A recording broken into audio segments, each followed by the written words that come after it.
Hi అండి, అందరికీ నమస్తే. నేను మీ realtor Hari, AP government Aadhaar real estate agent అండి. మన real estate AP RERA ID number A0903222154 అండి. సో ఇప్పుడు మీకు నేను చూపించబోతున్న ప్రాజెక్టు లక్కీ టౌన్షిప్ ఫేజ్ 6 అండి. సో ఇది ఎక్కడంటే మనకి దాసులపాలెం విలేజ్ వస్తుందండి. ఈ దాసులపాలెం విలేజ్ ఏంటంటే మనకి కొత్త వలస నుంచి ఎస్కోట్ వెళ్తాం కదండి. వెళ్ళే ముందు గోల్డ్ స్టార్ జంక్షన్ ఉంటుంది. గోల్డ్ స్టార్ జంక్షన్కి జస్ట్ ఒక 2.5 km డిస్టెన్స్లో ఈ ప్రాజెక్ట్ ఉంటుందండి. అంతకుముందు కొన్ని స్వాతి వాళ్ళవి ఎంట్రన్స్లోనే మనకి ఉంటాయండి, జస్ట్ 1 km డిస్టెన్స్లోనే. మనకి అలాగ వస్తుంటే Kranti properties, Buddha homes. So ఆ రూట్లో మనకి ఇది ఫేజ్ 6 అండి. ఇది ఉడా ప్రాపర్టీ అండి. సో మొత్తం అంతా మీకు వీడియో తీసి చూపిస్తానండి. ఇక్కడ స్వాతి వాళ్ళవి చాలా చెప్పాను కదండి ముందు వీడియోలో, ఒక 6, 5 మొత్తం పేజెస్ ఉన్నాయి. సో ఈ లేఅవుట్ అంతా మొత్తం వీడియో తీసి తర్వాత మాట్లాడుతున్నాను.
సో ఇక్కడ నుంచి మనకి ఫేజ్ 6 ఎంట్రన్స్ అండి.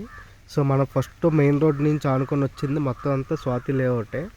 అదంతా ఫేజ్ 4, ఫేజ్ 5 కూడా ఉన్నట్లుందండి. సో ఇది 6th ఫేజ్ లేటెస్ట్గా వేసారండి.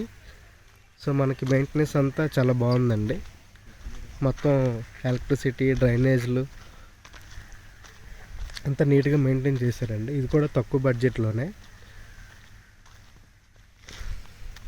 సో ఇక్కడ మనకేంటంటే ఈ స్వాతి వాళ్ళే కొంచెం వాళ్ళ ఇద్దరు అబ్బాయిలు రమేష్ రెడ్డి గారు సురేష్ రెడ్డి గారు ఒక్కొక్క లేఅవుట్ తీసుకొని వాళ్ళు మార్కెటింగ్ చేసుకుంటున్నారండి. సో వాళ్ళు ఏంటంటే మనకి మన ఇన్కమ్ ట్యాక్స్ ఇష్యూస్ అలాంటివి ఉంటాయి కదండి. సో అందుకనే రెండు లైక్ స్వాతి అని ఉంటుంది, ఫర్మ్స్ మారుతుంటాయి. మనం అంతకుముందు చెప్పుకున్నాం కదండి, సూర్య డెవలపర్స్ వాళ్ళు అలాగే హైవే వెంచర్స్ 2-3 ఫర్మ్స్ మెయింటైన్ చేస్తారు. సో ఇదండి, ఇది కొత్త వెంచర్ అండి. కొన్ని ప్లాట్స్ ఇందులో ఉన్నాయి, అవైలబుల్ ఉన్నాయి, మ్యాక్సిమం సోల్డ్ అవుట్ అయ్యాయండి. సో ఈ లేఅవుట్లో మీకు ప్లాట్స్ కావాలంటే నన్ను కాంటాక్ట్ చేయండి. అలాగే ఇందులో మీ ప్లాట్స్ ఏమైనా అమ్మదలుచుకున్నా కాంటాక్ట్ చేయండి. ఇది మనకి ఎలకోట మండలం దాసులపాలెం విలేజ్ అండి. గోల్డ్ స్టార్ జంక్షన్ నుంచి జస్ట్ 2.5 km అండి. సో లో బడ్జెట్లో ఉడా ప్లాట్స్ కావాలనుకున్న వాళ్ళకి ఈ రూట్ కూడా ఒక మంచి ఆప్షన్ అండి. మనకి ఎలకోట మండలం, ఎస్కోట మండలం, వేపాడ మండలం, జామ మండలం అనేది చాలా బాగుంటుందండి. తక్కువ బడ్జెట్లో ఉడా ప్లాట్స్ కావాలనుకున్న వాళ్ళకి ఇంచుమించు 4-5 వేలు మనకి లోనే వస్తుందండి. సో ఇందులో ఈ లేఅవుట్లో మీరు ప్లాట్స్ అమ్మదలుచుకుంటే నన్ను కాంటాక్ట్ చేయండి. అలాగే కొనాలనుకున్నా నన్ను కాంటాక్ట్ చేయండి. నా ఫోన్ నెంబర్ 9550049947 అండి. నా యూట్యూబ్ ఛానల్ పేరు రియల్టర్ హరి అండి. సో మన కాన్సెప్ట్ ఏంటంటే 1983 నుంచి ఇప్పటివరకు వేసిన లేఅవుట్లన్నీ కవర్ చేయాలనే మన కాన్సెప్ట్ అండి. సో మీరు కొంతమంది ఎన్ఆర్ఐలు ఉంటే బయట కొనుక్కుంటే వాళ్ళు ప్రజెంట్ మెయింటెనెన్స్ ఎలా ఉంటుంది అన్నీ చూసుకోవచ్చు. అలాగే మీరు వేరే స్టేట్లో ఉన్న వాళ్ళు కూడా ప్రజెంట్ మెయింటెనెన్స్ ఎలా ఉందో, చుట్టుపక్కల ఏ డెవలప్మెంట్స్ అయ్యాయి. సో ఇదంతా ఈ మండలాలన్నీ మనకి ఎక్కువ రిసార్ట్స్ కల్చర్ ఎక్కువ అండి. ఇదంతా ఎలకోట మండలం. ఈ ఎలకోట మండలం అడ్జసెంట్ మండలాలు ఒక పక్క ఎస్కోట, ఒక పక్క కొత్త వలస, ఒక పక్క జామ అండి. అలాగే ఒక పక్క వేపాడ మండలం. సో ఇటు పక్క అంతా టూరిజం పరంగా అంతా బాగానే ఉంటుందండి, అరకు ఆ రూటు. సో ఇదండి మనకి ఇప్పుడు స్వాతి లేఅవుట్ ఫస్ట్లో ఒక ఫేజ్ కవర్ చేస్తాం ఎంట్రన్స్లో. ఇది ఫేజ్ 4, ఫేజ్ 5, ఫేజ్ 6 అనుకుంటా. సో మీకు ఈ లేఅవుట్స్ నచ్చినట్లయితే ఇందులో ప్లాట్స్ కావాలనుకుంటే నన్ను కాంటాక్ట్ చేయండి. సో ఇదండి మన స్వాతి వాళ్ళు వేసిన లేఅవుట్ మనం చూపించామండి వీడియోలో. థ్యాంక్ యూ సో మచ్ అండి. Bye bye. Thank you.